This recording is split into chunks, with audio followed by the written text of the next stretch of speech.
मृत्यु जीवन का अटल सत्य है। जिसने जन्म लिया उसे एक ना एक दिन मरना भी है। लेकिन अगर परिवार में किसी की मृत्यु हो जाती है तो लोग उसके अंतिम संस्कार की बहुत जल्दबाजी करने लगते हैं।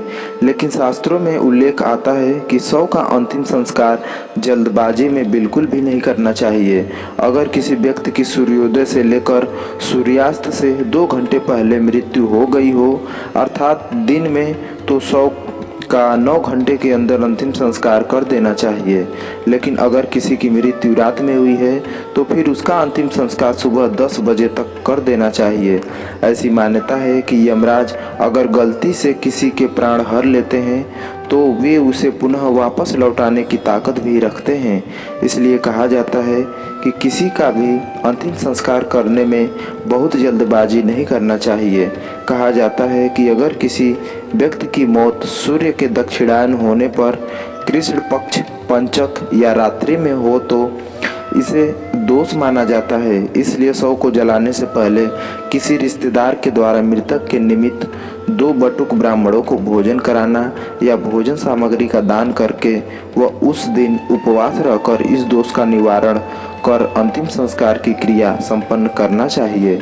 इससे मृतक की आत्मा को मुक्ति मिल जाती है।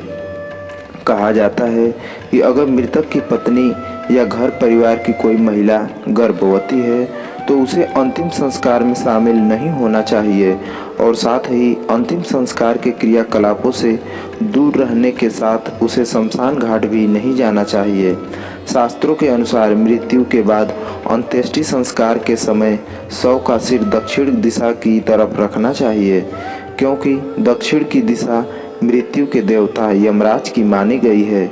इस दिशा में शव का सिर रख हम उसे मृत्यु के देवता को समर्पित कर देते हैं। ऐसी मान्यता है कि गंगा, नर्मदा, गोदावरी, पूर्णा, यमुना, कावेरी जैसी पवित्र नदी का जल पीने या स्नान मात्र से मनुष्य के सारे ज्ञात अज्ञात पापों से मुक्ति मिल जाती है। यही वजह है कि दाह संस्कार के बाद अस्थियों की राख एवं अस्थियों को गंगा जी या अन्य पवित्र नदियों में प्रवाहित कर दिया जाता है। कहा जाता है कि मनुष्य की अस्थियां वर्षों तक गंगा नदी में ही रहती हैं और गंगा जी नदी धीरे धीरे उन अस्थियों के माध्यम से इंसान के पाप को खत्म करते हुए उस आत्मा के लिए नया मार्ग खोलती हैं।